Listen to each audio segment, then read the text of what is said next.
Depression in the workplace is increasing in prevalence, and we certainly see this in our work and in what we do in our consulting.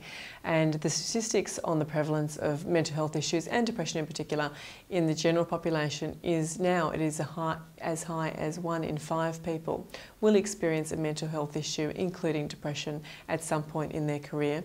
And in some professional occupations, it's even as high as 1 in 3.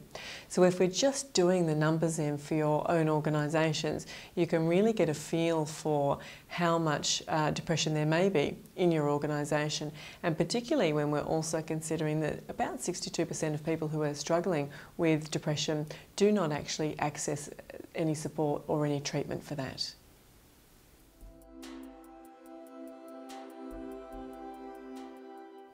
There are usually 4 main categories where people's behaviour change when they're feeling depressed.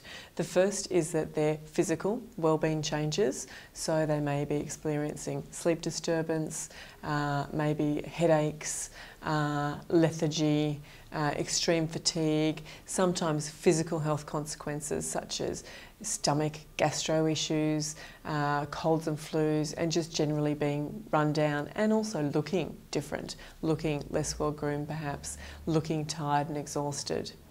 The second category that tends to change is one's mood. So that's where the mood changes, so people might be a bit more irritable, a bit more frustrated, perhaps short-tempered and angry, or perhaps it could be a mood that is very much down, depressed, very flat. People's behaviour also changes when they're depressed. So that's where we tend to notice things like people withdrawing from their colleagues and their teams, and becoming more socially withdrawn. We might notice decline in people's performance in that they're just making some really common errors or more accidents, maybe taking more leave, some time off work, possibly lateness to work. And we also see then changes in one's thinking. So that means that their thinking becomes a bit more perhaps negative or pessimistic, a bit more worrisome, and really perhaps worrying about things a lot more than what they would normally do.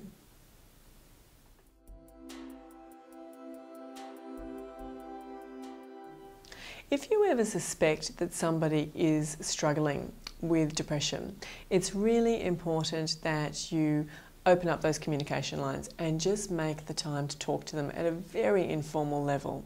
So really just having the courage to have that conversation with someone. Are you okay? I've noticed some changes. I'm here to support and assist you.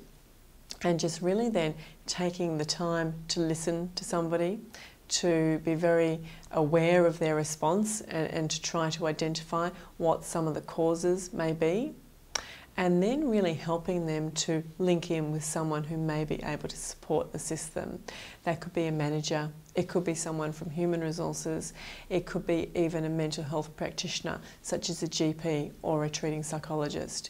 And really what we also recommend is to really try to maintain that person at work as best you can. Maybe organisations might need to be flexible in terms of hours or duties or time off for certain appointments, but really we notice that people recover much more quickly from depression if they are maintained at work in some capacity.